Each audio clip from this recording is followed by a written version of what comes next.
Halo Sobat Safety, selamat datang kembali di podcast yang membahas seputar keselamatan kerja, inspeksi, dan budaya K3 di dunia industri.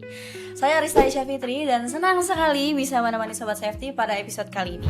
Seperti biasa, di podcast kita kali ini akan membahas berbagai topik menarik yang dekat dengan dunia kerja, khususnya yang berkaitan dengan keselamatan dan kesehatan kerja. Sebelum masuk ke topik utama, hari ini tentunya saya nggak sendirian karena sudah ditemani oleh narasumber kita yang tentunya sangat berpengalaman di bidang K3 dan inspeksi teknik. Selamat pagi Bapak Rusli. Selamat pagi. Apa kabar Bapak? Alhamdulillah. Bapak terima kasih sudah meluangkan waktunya untuk hadir di podcast kali ini. Bapak sebelum kita mulai boleh diperkenalkan terlebih dahulu kepada Sobat Safety mengenai latar belakang dan pengalaman Bapak di dunia K3. Siap. Baik, terima kasih. Assalamualaikum warahmatullahi wabarakatuh. Waalaikumsalam. Salam sejahtera untuk kita semua. Hai Sobat Safety semua, apa kabar? Moga-moga semua sahabat safety yang saat ini atau ke depan nanti menyaksikan video ini selalu senantiasa dalam keadaan sehat. Sebelum kita masuk dalam tema pembahasan dan diskusi lain sebagainya, perkenalkan terlebih dahulu, nama saya Rusli, yang alhamdulillah saat ini profesi dan status saya sebagai pekerja yang berada di ruang lingkup K3. Ya, jadi kalau bagian lapangan disebutnya inspektor lah ya. Inspektor, betul. Inspektor, pekerjaannya inspeksi untuk memastikan pelaksanaan norma-norma K3 Betul. di lapangan berjalan dengan baik sesuai ketentuan dan perundang-undangan yang berlaku. Ya. Jadi ya alhamdulillah sudah cukup lama saya berkecimpung di dunia K3, karena kalau kita bicara berkecimpung di dunia K3 pastinya ketika kita masuk ke dunia industri atau masuk ke dunia pekerjaan pastinya itu berkaitan dengan K3. Betul. Namun kalau fokusnya saya berkecimpung di dunia K3 itu pastinya dari tahun 2004 ya. 2004 ketika saya masuk salah satu perusahaan otomotif yang berada di kawasan MM 2100 ya, perusahaan Jepang. Nah, di situ saya sudah terlibat di tim K3 ya, tim 5S waktu itu disebutnya. Ya, jadi improvement dan lain sebagainya saya berkecimpung di situ. Dan di tahun 2015 pastinya saya sudah masuk lebih detail ke dunia K3. Tepatnya saya mengikuti pelatihan K3U ya, ahli K3 umum, kemudian juga ahli K3 proteksi kebakaran, ahli K3 kebakaran, kemudian ahli K3 pesawat tenaga dan produksi. Pastinya ini akan menambah pengetahuan dan pengalaman untuk persiapan kita di lapangan memastikan penerapan K3 baik objek K3 maupun pelaksanaannya itu berjalan dengan ketentuan perundang-undangan dan standarisasi yang ada. Seperti itu sih. Di samping itu juga saya berstatus sebagai inspektor atau inspeksi yang kebetulan ruang lingkupnya itu untuk mensertifikasi atau memastikan bahwa objek K3 itu dalam kondisi layak untuk digunakan atau dioperasikan di setiap perusahaan. Karena memang secara ketentuan dan perundang-undangan yang berlaku bahwa setiap objek K3 wajib dilakukan sertifikasi, wajib dilakukan pengesahan dalam hal kelayakan oleh dinas setempat. Nah, perpanjangan tangan dari Kementerian Tenaga Kerja yaitu menunjuk perusahaan jasa K3. Nah, di perusahaan jasa K3 itulah kamilah sebagai inspektor atau inspeksi yang langsung menilai, mengasesmen dan menganalisa bahwasannya objek K3 tersebut memang dalam kondisi yang standarisasi atau yang memenuhi persyaratan K3 secara ketentuan peraturan menteri atau perundang-undangan yang berlaku. Seperti itu sih. Wah, menarik sekali ya Sobat Safety. Tapi berarti udah banyak juga pengalaman dan temuan-temuan ya Pak selama di dunia pastinya ini. Ya, nah Sobat Safety, kalau gitu kita langsung masuk ke topik utama. Jadi Hari ini kita akan membahas topik yang sangat penting, tetapi seringkali baru diperhatikan ketika terjadi keadaan darurat, yaitu instalasi proteksi kebakaran. Oke, saya pernah dengar Pak, banyak perusahaan itu ngerasa aman karena sudah memiliki hidran, sprinkler, fire alarm, bahkan pompa kebakaran. Namun, pernahkah kita bertanya apakah semua sistem tersebut benar-benar siap bekerja saat dibutuhkan? Karena faktanya, memiliki sistem proteksi kebakaran tidak selalu terlindungi dan dari resiko kebakaran. Nah, di episode kali ini kita akan membahas tema instalasi proteksi kebakaran siap melindungi atau hanya sekedar terpasang. Silakan Pak Rusli. Siap, terima kasih.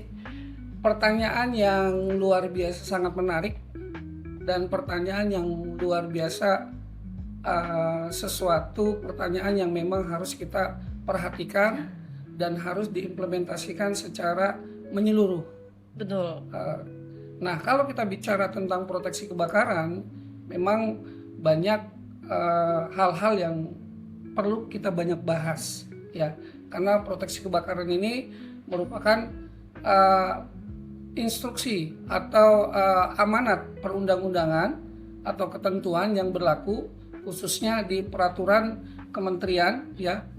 Jadi dasar peraturan dan ketentuan perundang-undangan yang berlaku yang berkaitan dengan proteksi kebakaran itu memang ada beberapa peraturan menteri yang mengamanatkan dalam implementasi pelaksanaan proteksi kebakaran di lingkungan kerja, di perusahaan atau dimanapun, ya.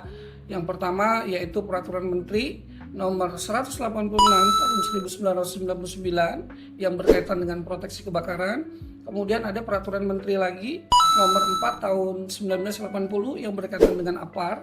Kemudian ada peraturan menteri yang berkaitan dengan proteksi kebakaran di gedung, yaitu peraturan menteri PU nomor 26 tahun 2008. Dan pastinya ya peraturan induk dari peraturan perundang-undangan tentang K3 yaitu Undang-Undang nomor 1 tahun 1970, ya, yang artinya semua peraturan menteri itu mengerucut kepada peraturan Undang-Undang nomor 1 1970, ya. Artinya semua bersumber kepada peraturan undang-undang tersebut, ya, walaupun memang terkesan tahunnya lama, tapi ini masih relevan untuk dilaksanakan di setiap lingkungan kerja atau perusahaan dan lain sebagainya, gitu ya. Jadi kalau pertanyaannya tadi terkait dengan proteksi kebakaran di perusahaan yang terlihat sepertinya kayaknya sudah lengkap, sudah sempurna, namun kenyataannya banyak sekali temuan, banyak sekali hal-hal yang menjadi kendala dan lain sebagainya, itu betul. Karena pada saat proses kami dan tim melakukan yang namanya pemeriksaan dan pengujian yang dilaksanakan oleh perusahaan jasa K3 sebagai wujud perpanjang tanganan dari Kementerian Tenaga Kerja, ya, banyak sekali menemukan hal-hal yang abnormal di lapangan, ya. Jadi kalau kita bicara proteksi kebakaran memang banyak sekali jenisnya. Tadi yang Ibu Ai sebutkan bahwasannya ada fire alarm, ada instalasi hidran, kemudian juga ada APAR, kemudian juga ada instalasi khusus dan lain sebagainya. Banyak sekali proteksi kebakaran, ya. Karena memang proteksi kebakaran ini adalah satu proteksi atau satu cara metode yang ketika terjadi tanggap darurat ini sangat diperlukan, khususnya kebakaran. Ya. Ketika terjadi tanggap darurat atau terjadi kebakaran, memang peralatan perlengkapan proteksi kebakaran harus betul-betul dalam kondisi yang maksimal. Ya. Harus betul-betul dalam kondisi yang sesuai dengan standarisasi. Oleh karenanya di dalam peraturan menteri itu dipersyaratkan dalam jenis-jenis proteksi kebakaran itu sendiri, baik dari hidran, standarisasi uji pancarnya berapa tekanannya, APAR kemudian tekanannya berapa, kemudian klasifikasi ruangan harus menggunakan media apa, kemudian fire alarm juga smoke sama heatnya diuji oleh tim kami di perusahaan jasa K3 oleh inspektor itu apakah aktif, normal atau abnormal, atau mungkin ada error, fault dan lain sebagainya. Itu harus betul-betul dipastikan pelaksanaan atau berjalannya fungsi dari peralatan atau kelengkapan proteksi kebakaran yang ada di perusahaan. Oleh karenanya betul-betul alat proteksi kebakaran, kalau kita bicara alat proteksi kebakaran ini, karena ini kan akan menyangkut investasi ya.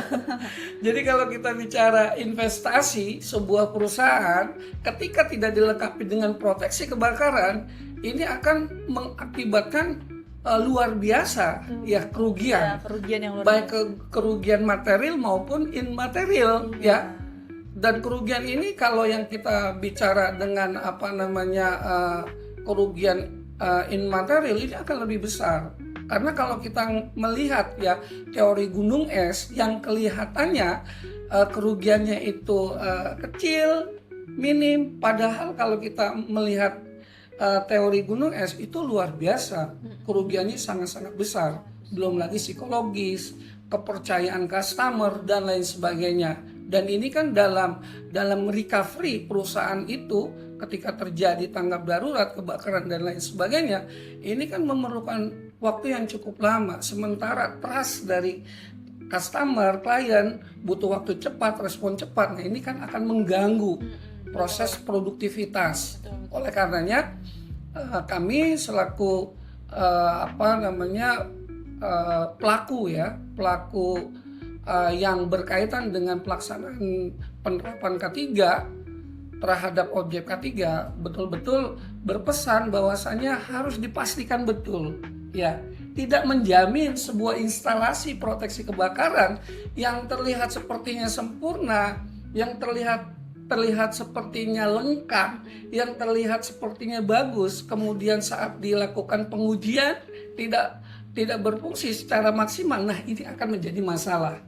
Karena ketika terjadi kejadian tanggap darurat atau kebakaran, ini tidak akan ada waktu lagi untuk melakukan perbaikan, untuk melakukan satu penggantian terhadap komponen atau kelengkapan yang rusak, mungkin yang error. Nah, ini tidak akan ada waktu. Karena golden time pada saat tanggap darurat itu betul-betul harus dimaksimalkan ya. Karena kalau kita lihat segitiga api dalam sebuah teori segitiga api, cepat rambat api itu sepersekian detik bergeraknya, membesarnya. Oleh karenanya butuh sebuah peralatan proteksi kebakaran, kelengkapan proteksi kebakaran yang betul-betul performa, yang betul-betul penggunaannya betul-betul maksimal. Seperti itu, Bu Ais. Jadi memang ini menjadi problem yang memang K3 yang katanya dinilai sebagai beban beban perusahaan. Tapi kalau kita bicara beban dengan investasi yang jauh berlipat-lipat lebih besar, ini ya butuh menjadi satu pertimbangan bahwasanya penerapan K3 khususnya terkait perlengkapan proteksi kebakaran harus betul-betul dipastikan dan dijaminkan bahwasanya itu berfungsi dan layak digunakan pada saat terjadi kondisi yang emergensi. Begitu, Bu Ais. Terima kasih Pak Rusli, ceritanya sangat menggambarkan sekali ya sebenarnya. Tapi pernah nggak sih Pak Rusli, dari sekian banyak pengalaman Bapak selama di lapangan, hidrannya udah lengkap, aparnya udah lengkap, tapi ternyata waktu diperiksa ada temuan gitu. Itu pernah Pak? Siap.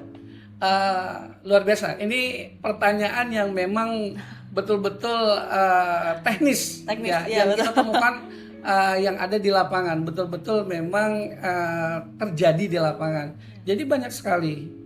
Banyak sekali di beberapa perusahaan yang notabene ketika kita lakukan pemeriksaan visual ya, komponen tersebut bagus ya, komponen tersebut terawat ya, komponen tersebut lengkap ya, artinya semua secara visual bagus.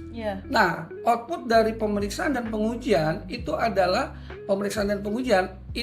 pengujian dari proteksi, dari perlengkapan proteksi kebakaran itu sendiri. Contoh kita ambil salah satunya yaitu pengujian pada saat pengujian pada saat kita melakukan uji pancar pada instalasi hidran. Nah, pada saat kita melakukan pengujian di instalasi hidran, poin pentingnya itu kan pada saat uji pancar. Betul. Di pilar hidran, ya, di outdoor. Nah, ketika secara ketentuan, ya, uji pancar ini tidak masuk dalam persyaratan berapa tekanannya, nah ini kan akan bermasalah. Belum lagi, ya, kapasitas ground tanknya, nilai kecukupan airnya dalam proses pemadaman itu tidak masuk klasifikasi. Nah, ini juga kan menjadi problem pada saat mungkin nanti terjadi kebakaran atau simulasi dan lain sebagainya, gitu ya. Karena kan kita sering lihat dan sering juga menyaksikan perusahaan melakukan drill atau melakukan simulasi 1 tahun sekali kah, atau per semester kah, per 6 bulan kah, yang melibatkan beberapa personil, yang melibatkan beberapa karyawan, ya, untuk melakukan simulasi kebakaran. Nah, di situ juga bisa sebagai jaring pengaman untuk mengetahui apakah instalasi baik itu hidran, fire alarm, dan perlengkapan lainnya itu berfungsi dengan baik, maksimal, ya. Karena dengan pengujian itulah kita bisa mengetahui secara detail performa dari pompa hidrannya, baik jokinya, main pumpnya, diesel pumpnya. Nah, itu kita bisa mengetahui dengan uji pancar tersebut, yang memang dalam amanat peraturan menteri bahwasannya di pilar terjauh, contohnya minimal ada tekanan di 4 bar. Maka di instalasi terjauh pada pilar yang dilakukan pengujian pancar itu minimal di 4 bar, itu harus memenuhi. Ketika misalnya tidak masuk dalam persyaratan di titik terjauh itu 4 bar, maka perlu ada evaluasi. Betul. Perlu ada review, perlu ada pemeriksaan, analisa. Kenapa, ya, uji pancar tersebut tidak sampai pada yang dipersyaratkan di ketentuan peraturan menteri maupun peraturan PU, ya. Apakah dari pompanya, ya, apakah dari mesin pompanya yang memang performanya perlu diupdate, atau di instalasinya terjadi kebocoran. Nah, ini kan perlu banyak sekali, ya, proses untuk kita menganalisa performa dari instalasi proteksi kebakaran tersebut. Karena pada saat yang tadi saya sampaikan bahwasannya terjadi kejadian tanggap darurat, kebakaran dan lain sebagainya, maka tidak ada waktu lagi untuk kita mengevaluasi. Kita tidak ada waktu lagi untuk kita melakukan perbaikan, manggil maintenance, gitu ya, memanggil teknis dan lain sebagainya. Itu tidak ada waktu lagi. Artinya perlengkapan proteksi kebakaran harus betul-betul standby pada performa yang maksimal, kapanpun digunakan, gitu. Dan itu dipastikan karena dalam kita bicara proteksi kebakaran, memang ada klasifikasi petugas dalam proteksi kebakaran tersebut, kayak seperti kelas C khusus untuk APAR, ya, peran kebakaran. Kemudian kelas D itu kelas untuk peran kebakaran yang berkaitan dengan APAR, petugas APAR. Kemudian di proteksi kebakaran juga, ya, ada kelas C sebagai petugas penanggulangan kebakaran, ada kelas B sebagai koordinator, dan ada kelas A yang tertinggi yaitu kelas ahli, ya. Nah, kelas D juga kan ada perbandingannya. Ketika misalnya perusahaan memiliki 25 orang karyawan, maka dia wajib untuk menyekolahkan, mentrainingkan atau mensertifikasi karyawannya itu 2 orang, ya, minimal 2 orang, gitu ya. Setiap 25 orang maka 2 orang harus disertifikasi untuk ikut training kelas C sebagai kelas D sebagai peran kebakaran yang petugasnya yaitu melakukan penanggulangan kebakaran dengan APAR. Nah, kalau untuk kelas C, ketika misalnya perusahaan memiliki karyawan 50 orang, maka wajib, ya, secara peraturan perundang-undangan memiliki regu penanggulangan kebakaran, ya, yang nanti tugasnya yaitu memegang selang apar, katakanlah selang apar ya, ini regu penanggulangan kebakaran ya, yang melakukan pemadaman kebakaran. Nah, ini kelasnya ini ya minimal 50 orang itu harus mensertifikasi 3 orang sebagai regu penanggulangan kebakaran. Nah, kalau kelas B misalnya sudah memiliki 100 orang karyawan, maka wajib memiliki personil yang klasifikasinya kelas B ya. Nah, kalau misalnya perusahaan dengan resiko tinggi memiliki karyawan 300 orang, nah itu wajib memiliki 1 orang untuk sertifikasi kelas A. Jadi banyak sekali hal yang dibahas ketika kita bicara proteksi kebakaran. Karena memang kalau proteksi kebakaran itu dalam kondisi tanggap darurat ya paripurna. Ya, paripurna artinya memang penanggulangan yang terakhir ya. Betul. Artinya memang langkah terakhir, langkah paripurna ketika alat proteksi kebakaran ini tidak berfungsi secara maksimal, performanya turun dan lain sebagainya, ini akan mengganggu proses produktivitas perusahaan itu sendiri. Padahal kalau kita bicara tujuan dari penerapan K3 di lingkungan kerja yaitu meningkatkan produktivitas di samping mencegah terjadinya kecelakaan kerja ya, zero insiden atau zero accident. Begitu Bu Ais. Iya Pak Rusli, terima kasih Pak Rusli. Jadi begitu ya Sobat Safety, kalau dilihat secara kasat mata mungkin terlihat baik-baik aja. Betul. Padahal ketika diuji hasilnya sangat-sangat berbeda gitu ya daripada penampilannya. Nah, kalau menurut Pak Rusli kira-kira resiko yang paling besar yang akan terjadi kalau misalkan alat-alat proteksi kebakaran itu tidak diuji secara rutin, itu kira-kira apa Pak resiko paling besarnya? Baik, terkait resiko yang berkenaan dengan alat proteksi kebakaran ketika memang ditemukan tidak berfungsi secara maksimal atau tidak berfungsi secara dalam performa yang sangat baik, ini akan mengganggu dalam proses penanggulangan kebakaran itu sendiri ya. Yang contohnya ketika misalnya dalam proses pemadaman, ketika misalnya hidran tidak bekerja secara maksimal, ini akan mengakibatkan kebakaran semakin meluas, semakin besar ya. Termasuk misalnya apar yang harusnya misalnya dalam kapasitas tertentu dia harus di jarum yang warna hijau ya, kapasitasnya harus sesuai, tidak kadaluarsa, maka ini tidak akan mengganggu proses tekanan pada apar dan proses proses penanggulangan kebakarannya juga, pemadaman kebakarannya juga akan maksimal. Dan ketika ya alat-alat proteksi kebakaran ini tidak bekerja secara maksimal, tidak berfungsi secara maksimal, ini akan mengakibatkan banyaknya korban, baik korban material maupun immaterial. Ya kalau terjadi kebakaran kan pastinya ya setiap objek yang bisa terbakar kan pasti terbakar ya, dan pahit-pahitnya itu ya resiko terbesarnya yaitu bisa merenggut nyawa ya, bisa merenggut nyawa. Nah, ini kan satu hal yang sangat-sangat kita hindari dan sangat-sangat tidak kita inginkan ketika terjadinya kondisi tanggap darurat yaitu kebakaran ya. Jadi resiko terbesarnya yaitu bisa mengancam nyawa orang yang ada di lingkungan kerja itu sendiri ketika terjadi kebakaran atau terjadi kondisi tanggap darurat ya. Jadi ini pesan kita ya, teruslah untuk kita memastikan bahwa perlengkapan proteksi kebakaran itu berfungsi dengan baik, layak, dan bisa untuk dioperasionalkan ya dengan jalan, yaitu melakukan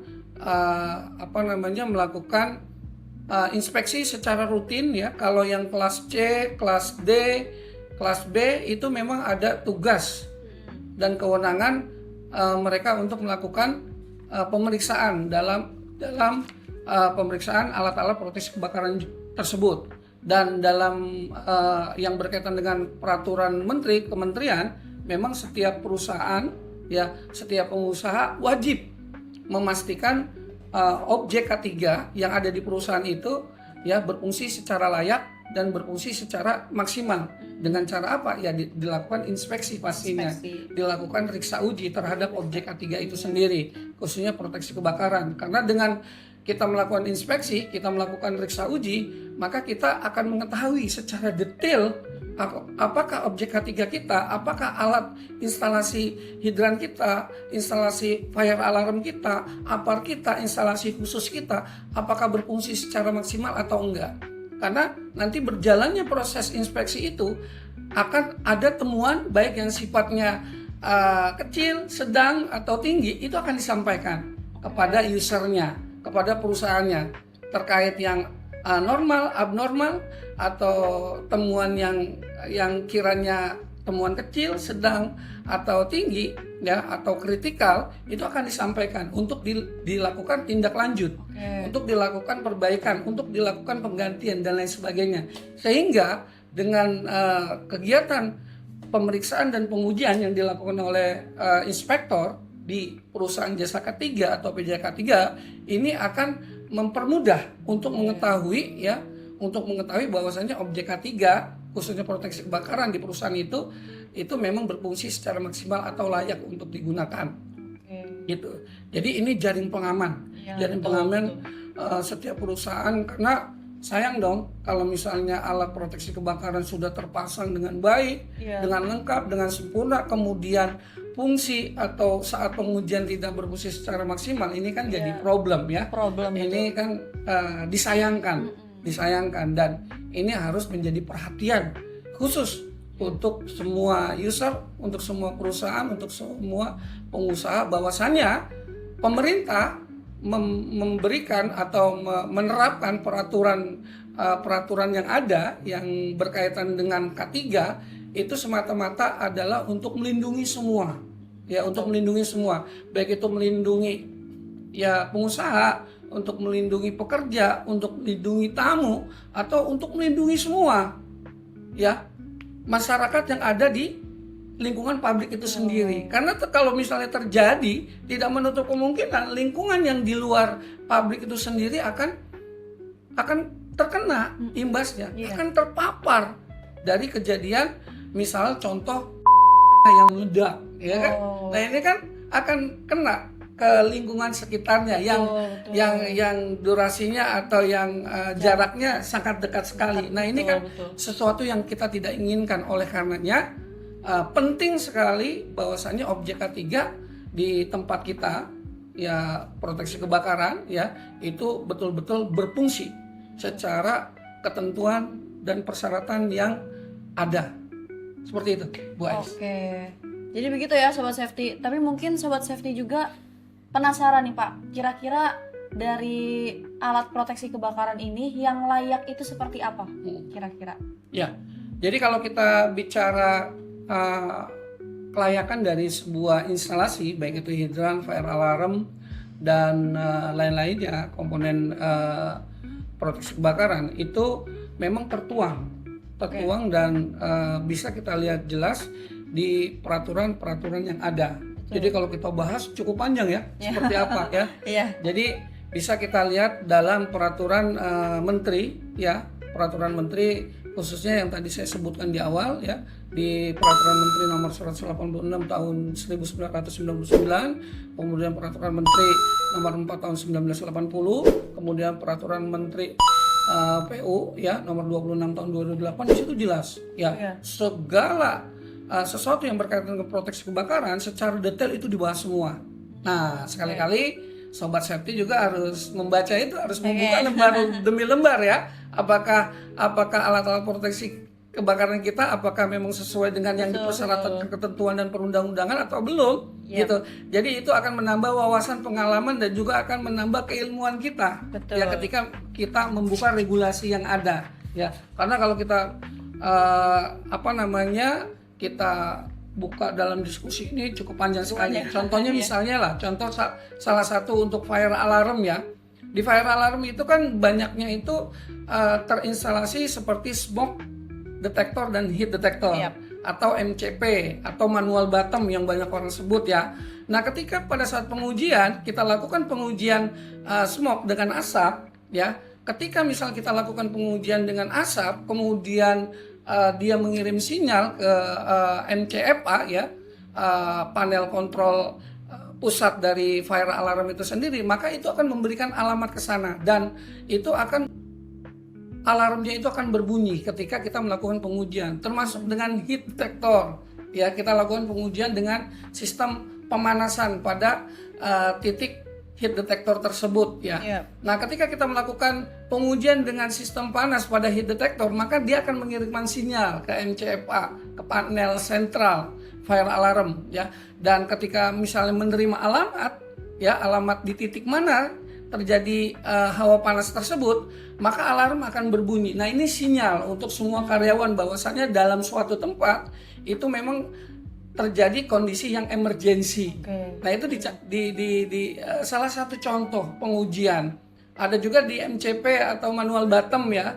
Ketika misalnya ada salah satu karyawan melihat titik api di salah satu pojok atau di salah satu area, maka si karyawan tersebut melakukan apa? Melakukan penekanan pada push button ya, manual button untuk memberikan sinyal bahwasannya di titik tersebut terjadi titik api atau kebakaran.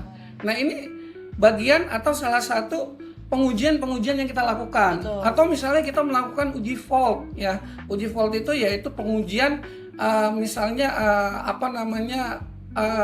suara palsu atau uji, biasanya kan ada sinyal-sinyal palsu yang timbul ya. Nah, itu kita lakukan pengujian semua ya terhadap titik-titik ya. Kalau di peraturan menteri minimal 20% dari titik yang ada kita lakukan pengujian terhadap instalasi fire alarm tersebut ya.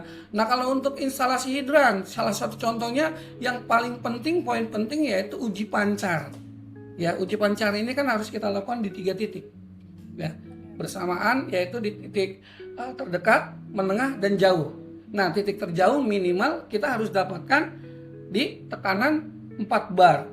Ketika di titik terjauh 4 bar, maka seyogianya memang pada umumnya di titik menengah dan titik terdekat pastinya dapat gitu kan. Nah, itu adalah satu bagian ya, bagian pengujian ketika kita melakukan inspeksi atau riksa uji di lapangan. Nah, itu harus betul-betul dipastikan ya.